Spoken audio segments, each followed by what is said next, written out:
Possibilities presents Creating Your Seat at the Table with your host, Ashley Little, as she welcomes her guest to the table. Welcome to Creating Your Seat at the Table. I am your host, Dr. Ashley Little. A little bit about myself: corporate executive by day, serial entrepreneur by night, CEO and founder of Ashley Little Enterprises, LLC, and founder and owner of Talk Radio and TV Network, LLC. Tonight, we have an amazing special VIP guest by the name of Dr. Tamiko Lowry Pugh. A little bit about her. Dr. Tamiko, often referred to as the empowering diva, is a voice for women's empowerment. She's a transformational strategist, a life plus business coach for purpose-driven women, empowerment influencer, and best-selling author. As the Chief Empowerment Officer of Living the Empowered Life Academy, Dr. Tamiko's courses, events, and programs help those who have a purpose-driven mission to combine their passion and purpose with their expertise, experience, and story to create a transformational business that makes money and makes a difference. Her signature programs include Coach for Purpose Plus Profit and Living the Empowered Life Masterclass.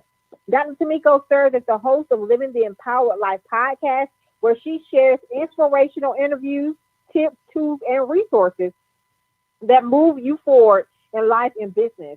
She is also the founder of the Still Standing Aliens, a nonprofit organization that focuses on domestic violence advocacy, awareness, and prevention. As a survivor of domestic violence, Dr. Tamiko is very transparent about her journey of turning her pain into purpose. This has allowed her to construct a powerful movement dedicated to the empowerment and personal development of women across the world. She is a compassionate mentor and friend, an enthusiastic leader and visionary. Welcome to the table, the amazing Dr. Tamiko Lowry Pugh. Hey, Ashley, thank you so much for having me. I'm excited to be here. Awesome. Well, everybody has heard your amazing bio, so please tell us more about your journey. Wow. So the journey. So, Dr. Ashley, I'd like to, I call my journey from wounds to wisdom to living the empowered life, and here's why. As you were reading my bio, you shared a little bit about the nonprofit and me being a survivor of domestic violence. And so that's where the journey started, being a survivor of domestic violence, trying to understand the lesson behind what I had to go through in that abusive relationship. So in essence, turning my wounds into wisdom, understanding why I had to go through that and what was the purpose behind it. And so my first book was called Wounds to Wisdom. So that's why I say Wounds to Wisdom to Living the Empowered Life. But once I moved past that part of being wounded and growing wise from that, that's where Living the Empowered Life came in, because I feel like sometimes we go through so much in life that we lose our power, whether it's a bad job, a bad relationship, just anything that we can go through in life. Like we literally will like lose our power. And so moving from, being wounded to living an empowered life, I felt like I was giving myself the opportunity to take my power back, or giving myself permission to be powerful. So that's a little bit of that journey, just understanding the reason why I had to go through what I went through, and then wanting to take that and make a difference in the lives of other women who have experienced life adversity. I think that it doesn't matter what it is that we go through in life, there's always going to be a reason behind it. But I think we can turn that into purpose, whether it's, a work of philanthropy, we're giving back. Maybe we can create a career based off of whatever it was that we went through, but there's definitely going to be a reason behind it. And so being passionate about helping other women, being a domestic violence advocate, then getting into the coaching industry, where I really wanted to teach other women how to use their experiences to help other people, which is what I call making money and making a difference. Powerful story and journey.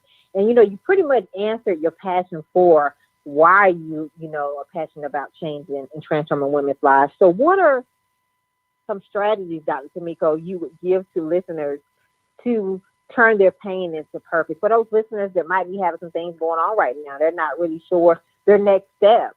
So what are some strategies you would give to those listeners? Yeah, so when you're going through something, when you really think about the wounded piece and kind of growing wise from that, there are a couple of things. So I think that sometimes we don't admit our emotional pain. So as you're going through that healing process, it's so important that we admit the pain that we're going through. So I love hip hop music, and there's a Jay-Z has a lyric, and I think it was the last album he had. He says something like, "I know the pain is real, but you can't heal what you never reveal." Like that lyric right there, that verse means so much because we hide behind our pain. We mask it all the time. And so, until we deal with it, then we're unable to heal. So like that was one of the first things. The first thing is literally admitting that it's there, because if you don't admit that it's there, that means that you don't believe it's there. And so you're kind of stuck in that place. The other thing is understanding why you had to go through it. What is the educational assignment behind this adversity that I am dealing with? I believe that every single thing that we go through in life, whatever challenge it is, there is a reason, there is a lesson behind that. Until we understand what that lesson is, we're going to repeat the same thing over and over again, right? So understanding what the lesson is based off of whatever it is that we went through.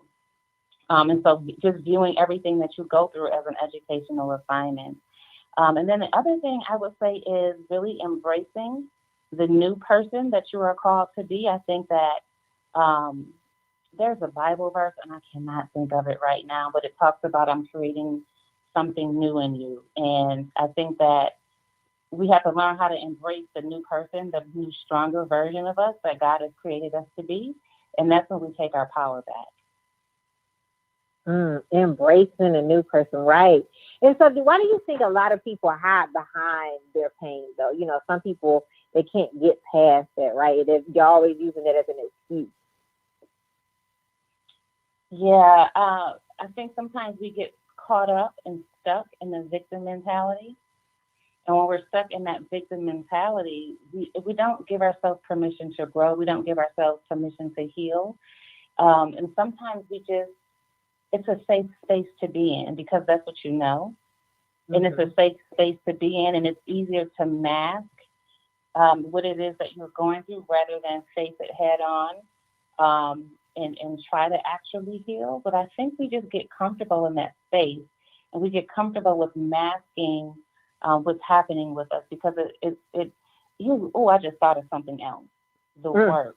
Sometimes we are afraid to do the necessary work that it's going to take to get to that place of being healed. And I say that because I've been working with women in this space for a very long time.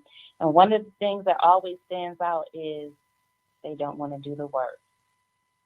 If you don't do the work, then there's no way that you're going to, you're going to heal or be able to move forward. So doing the work is work. It's a process, and you got to be committed to the process. You got to be committed to the healing process. Doing the work, going through that whole forgiveness and forgiving yourself, that's another thing. So I think sometimes, we think about forgiveness and forgiving the other person or the people or whatever the case may be, but we don't always forgive ourselves. And so that's another thing that will hinder you from getting through that healing process and being stuck in the pain, is that we don't give ourselves permission to forgive ourselves. And that's very, very difficult for a lot of people because we look at ourselves like, okay, why did I let myself go through this? Like, how could you allow this to happen to you? And so we don't forgive ourselves. And I'm going to take it a step further because I think, this right here is a big issue too. People think it's something that they don't want to embrace therapy, right? And the normalizing therapy part, even healthy people go to therapy. So what are your thoughts? I think therapy is so important. And it depends on what community you come from. I know in the African American community, sometimes we frown upon things like therapy.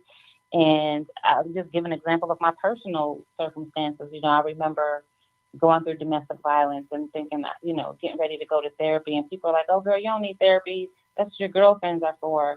Or, girl, just have a drink. Let's have a drink. Or let's go out and let's party. And I remember going out and partying and drinking. And, that's another way you mask your pain. And I thought that I was happy and that I had overcome everything, but I really hadn't, because I was hiding behind having a drink here and there, hanging out with my girlfriends, going to the club. Uh, those are the things that I use to distract myself, and I know a lot of people do that. So we got to get out of the habit of telling people, "Oh, you okay?" And it's great to have girlfriends, right? You got to have your girl time, but we got to get out of the habit of saying you don't need therapy. That's what you got girlfriends for. Oh, let's go have a drink. Oh, let's go do this. There's professional help out there that can actually help us to navigate through that process, and I think it's so important. I mean, I go to therapy, and nothing has to be wrong. I just go for a tune-up. I just go, every 6 months. Hey, we're talking. I'm getting some stuff off of my chest. I think it's so important to have somebody to open up to, and especially from a counseling therapy standpoint, from a professional standpoint. It's healthy. I think it's healthy. Absolutely. Absolutely. Thank you for shining light on that for our listeners. I hope you are taking notes because Dr. Tamiko is really sharing some amazing nuggets tonight and having conversations about things that people don't want to talk about. And normalizing therapy is one of them, right? That mental health and therapy part is so, so important that we normalize that. So why do you think people let fear hold them back from chasing their purpose? A lot of people right now, and some people that are listening in probably, being saying, I'm going to do this, I'm going to do that, right? A lot of talking, no executing, right? But it's all, they're letting fear hold them back. If one thing during the pandemic, I hope people have learned was that you need to do the work and get out there and execute, right? Because tomorrow is not promised. So can you talk more about that?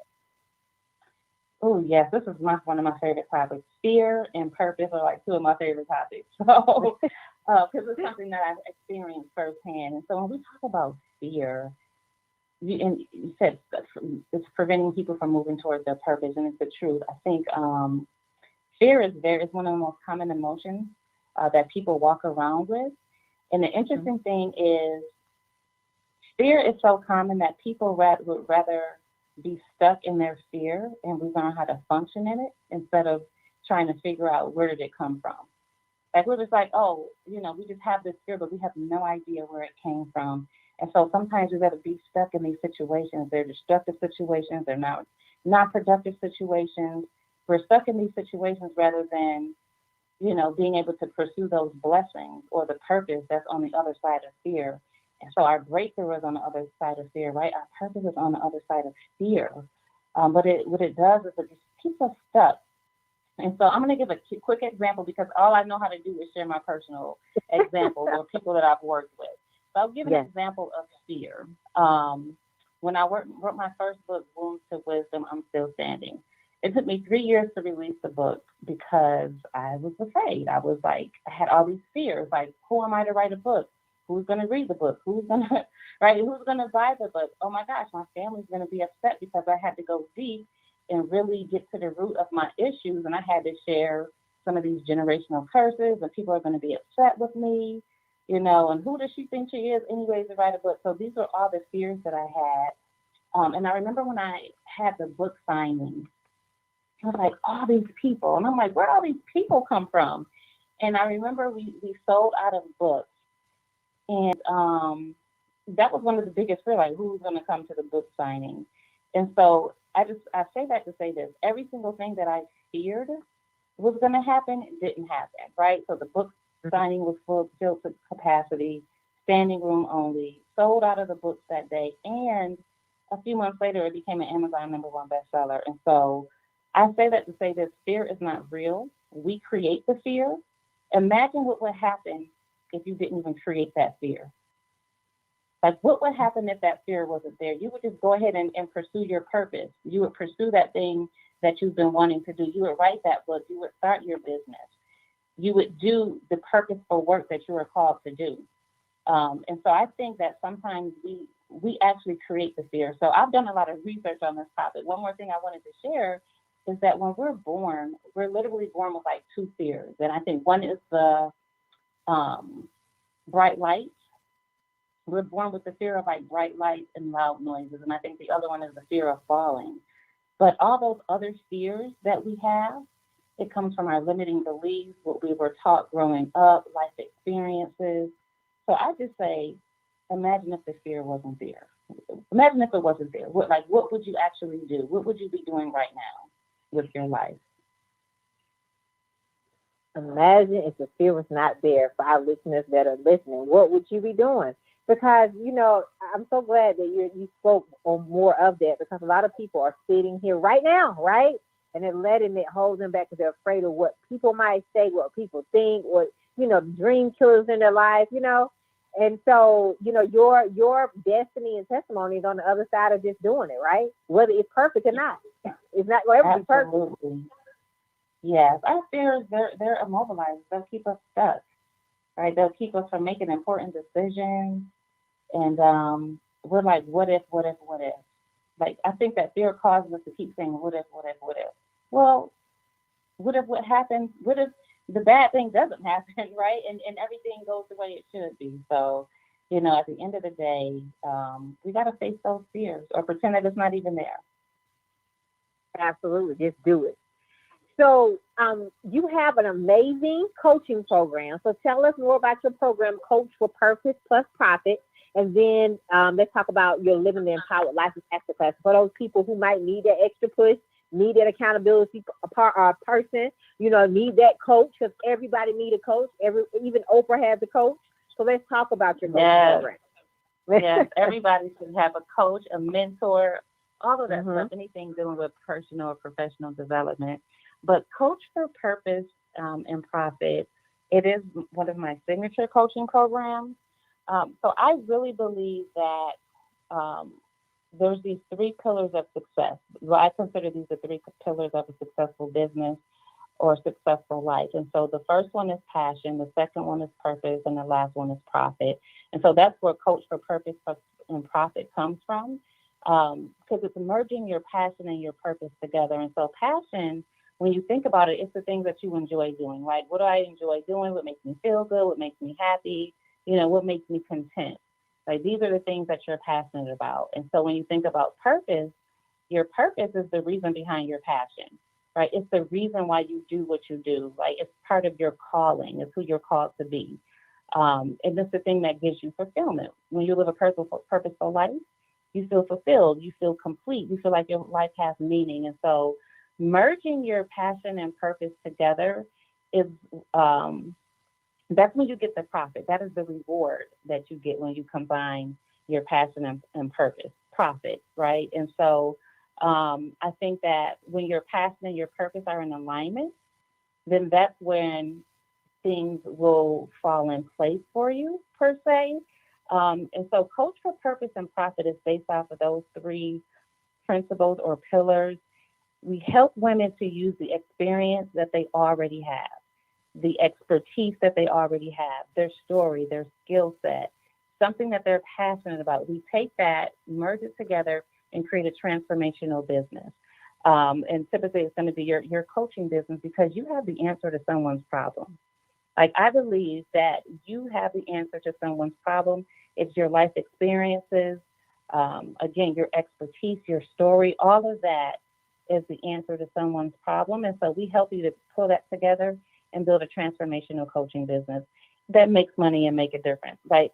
So anybody that goes through any of my coaching programs and is anything from the Business Academy, they already know make money and make a difference, because I believe that we have to make a difference, right? We're called on this planet, on this earth, to make a difference in the lives of other people. It has nothing to do with us, but the people we're called to serve. But why not make money at the same time, right? Make money, make a difference. Make money, make a difference. I love it. I love it. I love it. Now, how can people get involved with your masterclass, Living the Empowered Life Masterclass?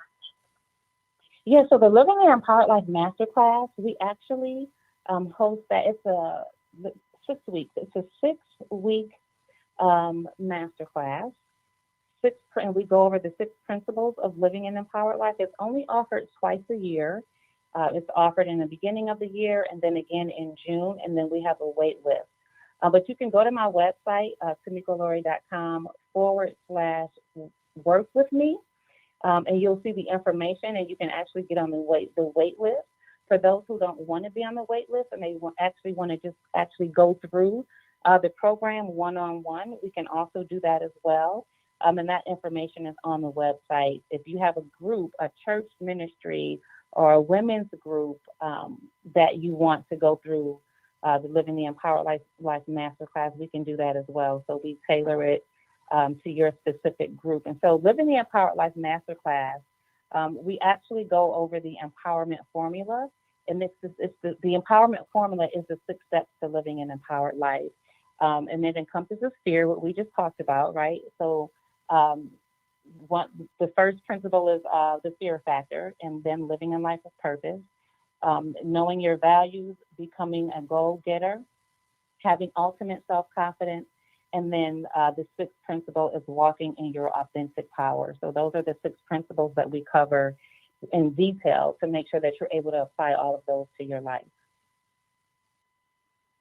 Awesome. For our listeners that are listening, make sure you all go sign up for this amazing masterclass and get involved. If you don't have a coach or need another coach, it's okay to have multiple coaches.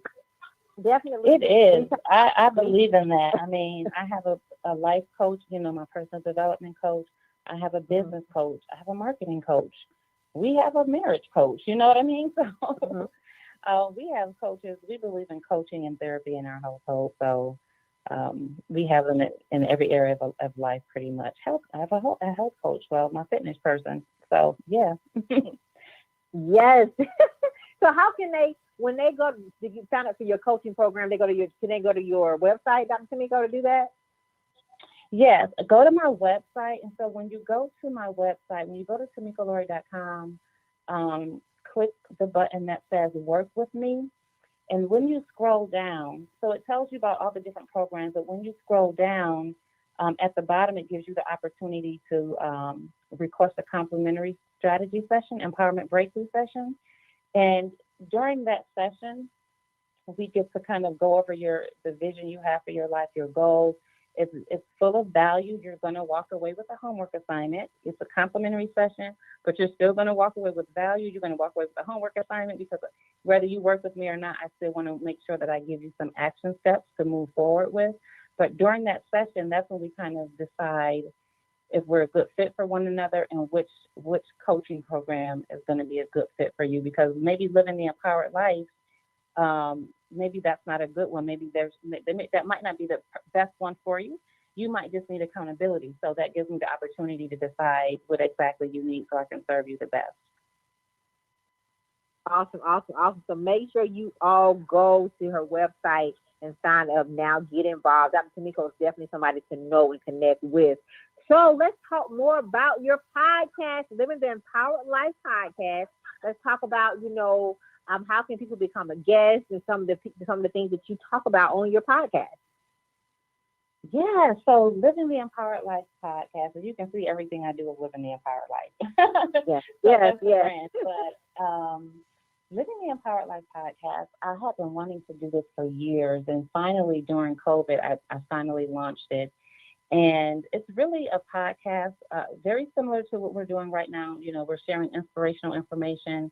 So we share inspirational interviews, inspirational conversations with women who are empowering, who have empowering stories, who have professions that can empower other women in the area, financial empowerment, personal development, professional development, but really helping women to live an empowered life from the inside out. And so that's what it's about. We have amazing conversations. We have some great guests on there. So everything from financial empowerment to understanding your life purpose, to helping you, to find a career that fits your lifestyle. So that's what it's all about. And to be a guest on the show, I would have you to email me. Actually, email hello@TamikoLaurie.com and let us know what your topic is and how your specific topic relates to empowering other women from the inside out. And then we'll reply with a link where you can go ahead and book your interview. And it's on most of the podcast apps. So it's Apple, iTunes, all of them. So it's on pretty much all of the podcast apps. I'm having a brain freeze. Yes. So go, if you're interested in being on her amazing podcast, definitely go shoot your shot. I tell everybody, shoot your shot, right? I always say that, shoot your shot. Absolutely. We're always looking for inspirational and empowering women to speak with. Absolutely. And so you have, of course, like you stated, your brand is definitely all about empowering, right? So tell us more about your nonprofit, the Still Standing Alliance, that was built out of, the pain that you experienced, right? Which turned into a whole Yes. empire that you built. Yes, yes. It all started with Still Standing, the Still Standing Alliance. So unfortunately, and I've shared a little bit earlier on, I'm a survivor of domestic violence. I almost lost my life to my abuser, where he left me. He beat me until I was unconscious, um, and left me on Interstate 85 with cars swerving around me, trying not to hit me. I mean, the story itself, I'm not going to get too much into it, but just know that I'm grateful to be here. And so that's how Still Standing actually started. After I went through that situation, I didn't know who to go to, who to turn to, what am I supposed to do, how do I get a protective order? Like, I didn't know anything about the justice system and how do I navigate through this. Everything was in his name. Like, what am I supposed to do? And I had no idea, and I had to navigate the system by myself. And I wanted to create a platform for other people who were going through the exact same thing that I survived. And I wanted to create a platform that provided resources and provided support. And not only that, but that educated the community. So I literally took classes and just learned everything that I could learn about domestic violence and what are the laws for the accused, and what rights do we have as victims. And that's what I did. I just kind of put everything into that and launched the Still Standing Alliance. And so we focus on domestic violence advocacy, awareness, and prevention. Those are the three areas. So we do advocacy work, meaning that we advocate on behalf of victims. We're making sure that the laws, support victims' rights and things of that nature. So you'll see our group, we're always at the state capitol, talking to the state representatives, trying to put different laws in place. So that's advocacy. Under awareness, we're just simply bringing awareness, like we're having this conversation now, bringing awareness to domestic violence, letting people know that 1 in 4 women are impacted. Not only that, 1 in 7 men are impacted by it. So it goes both ways. So, making people aware that, hey, this is here, it's happening. And since COVID has gotten even worse, and so bringing awareness, and then the prevention piece is where we bring in our trainings. And so we have trainings, domestic violence trainings in different areas. So we have a basic domestic violence 101 training, which is for, people in the community that want to know more about domestic violence. How do I help a friend and things of that nature. We have a domestic violence training for the faith-based community, because I think that's one of the first places people church or their faith-based community. So we have a training specifically for them. And then we have our teen dating violence awareness workshop for teenagers to teach them about dating violence or healthy relationships. And then we have another one that's specifically for parents and adults who serve youth, sharing the information with them on how they can prevent it, in their youth group or their schools and things of that nature, the warning signs and all that stuff to look out for. So that's what we pretty much do at Still Standing. I mean, that's my baby. It's a lot of work, but I think that's where we're able to make the most impact. I love it. I love it. And how can people get involved and support, volunteer, sponsor, donate? Yes. So Still Standing Alliance. It's the stillstandingalliance.org. So if you go to the stillstandingalliance.org and you click on donate, it gives you the different ways that you can donate. So we have t-shirts. You can actually just purchase a t-shirt, or you can actually make a tax-deductible donation. As far as supporting, as far as volunteering, we're always looking for ambassadors and volunteers to come on board. And so that's also at stillstandingalliance.org. And then you can just click on the volunteer button, and it gives you all the information about volunteering. Right now, we don't do a lot of work in the community as far as in person because of COVID. So we have to be very careful with that. But we still do a lot of, partnerships with different other organizations.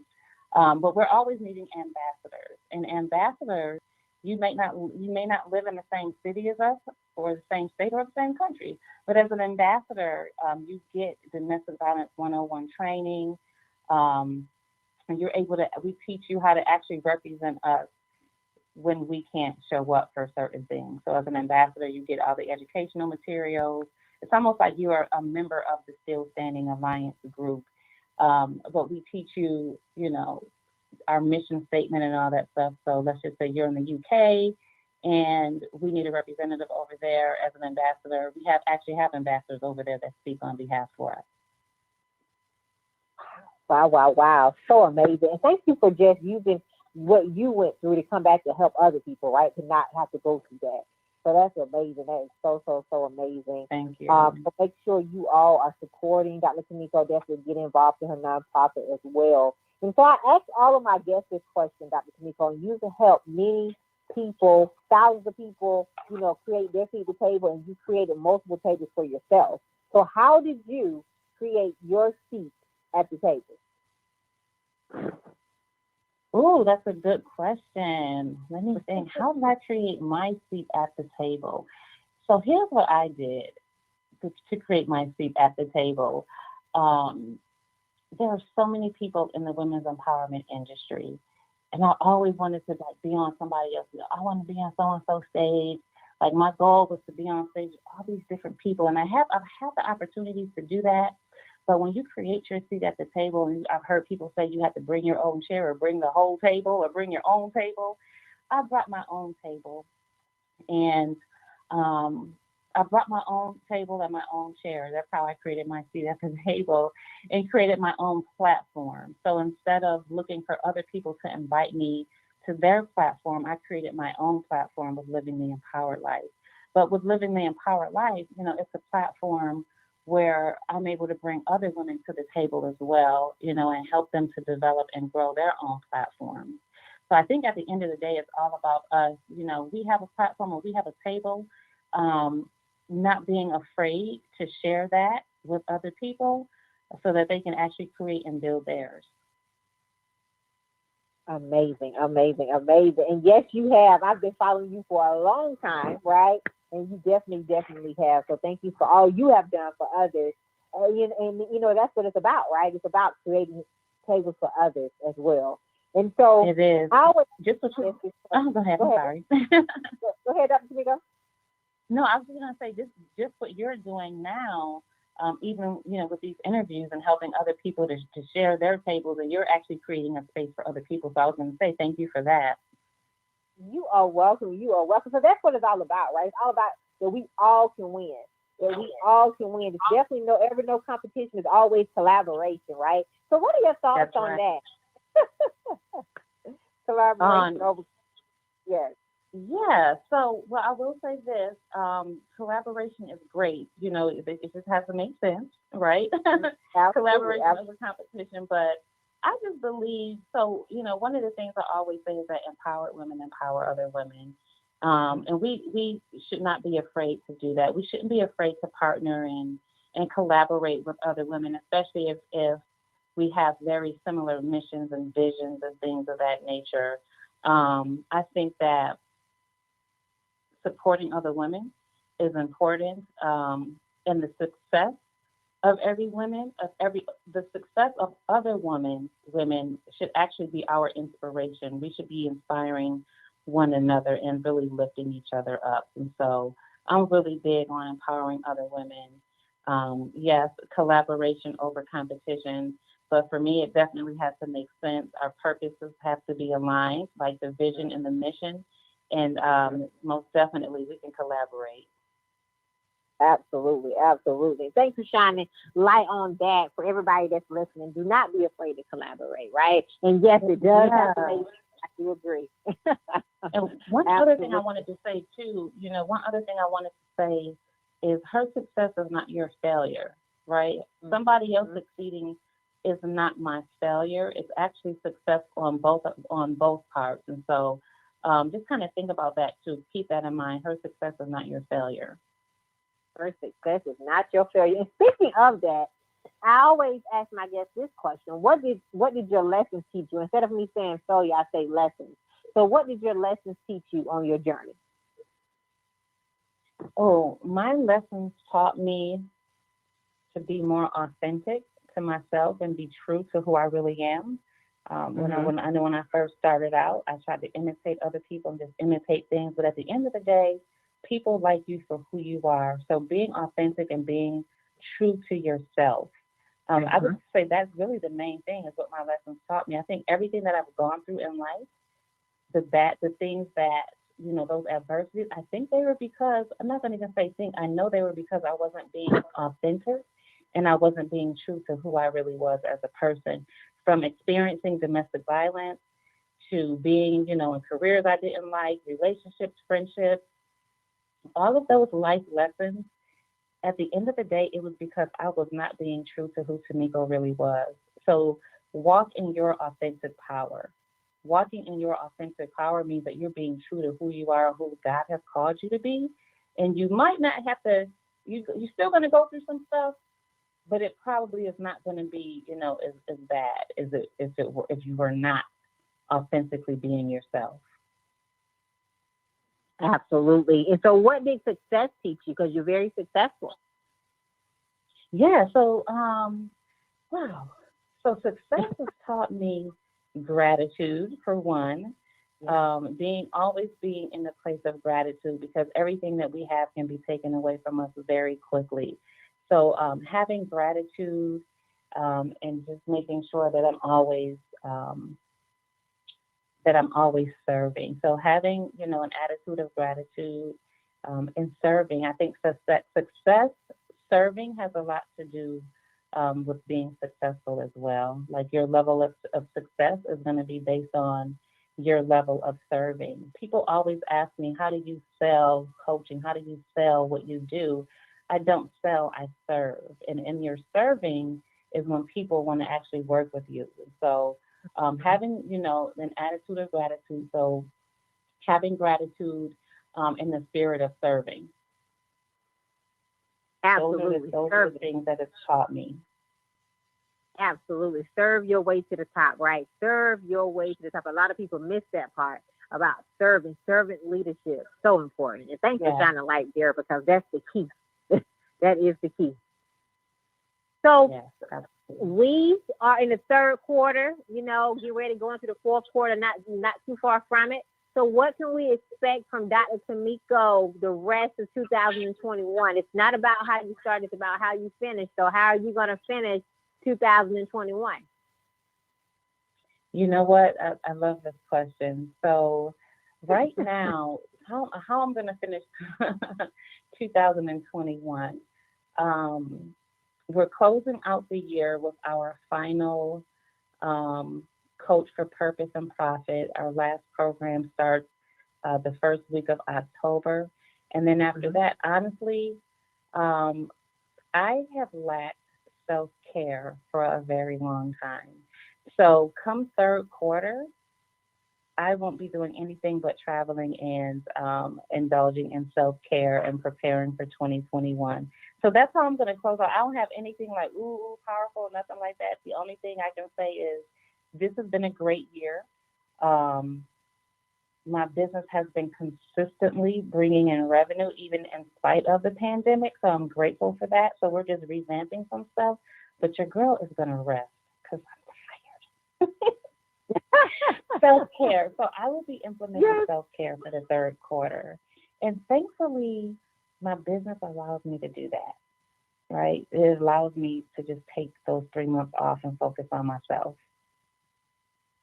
Absolutely. Absolutely. I love it. I love it. I love it. Self-care is so, so important.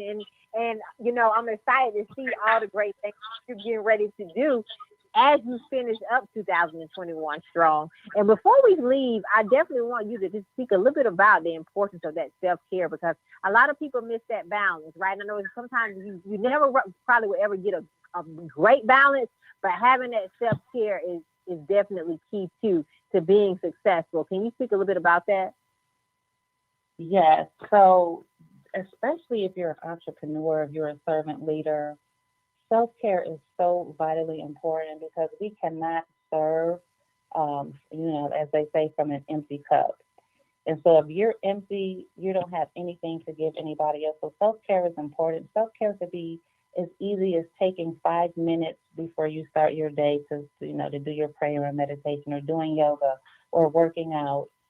Self-care could be going to get your nails done. Self-care can be therapy. Self-care can be, having an accountability partner or having a coach. So there's different areas of self-care. You have to know, what is it that you need? So part of my self-care is I get really tense in my shoulders and stuff. So I already know every other week I have to go and get a full body massage. Like, I have to do that. And so I remember when my husband was like, what are some things that, we can, that we don't need? What about the massages? I was like, I need them.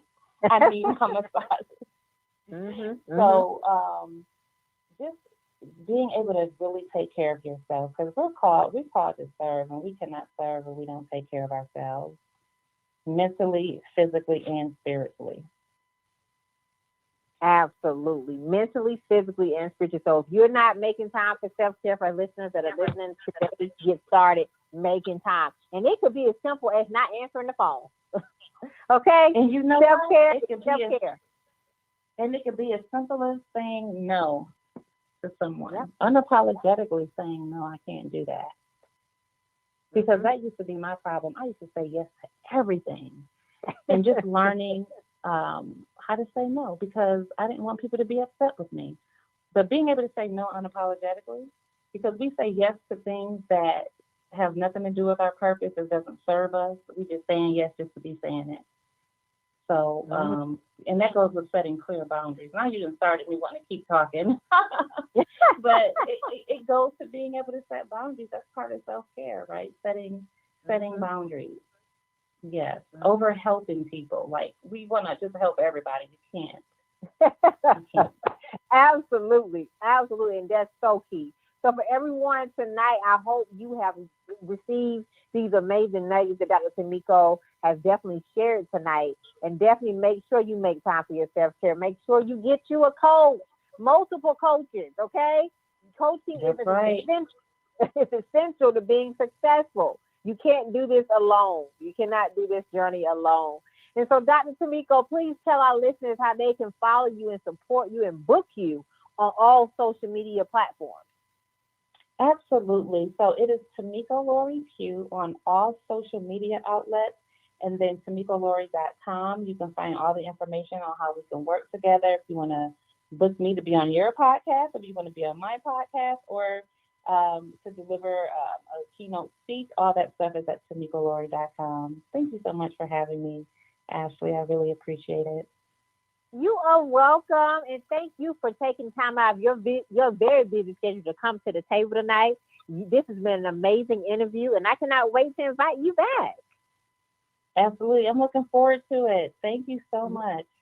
You are welcome. So I would like to give a special thanks to my intern, Sarah, who is now a Tennessee State University graduate. And I would also like to give a special thanks to my intern, Vontaria, who is a student at Winston-Salem State University. You all may follow me on Facebook at Dr. Ashley Little and on Instagram at _Ashley A. Little. Thank you. Thank you for tuning in to another episode of Creating Your Seat at the Table, where Ashley speaks with corporate professionals, celebrities, entrepreneurs, authors, and speakers who are transitioning or have transitioned to entrepreneurship.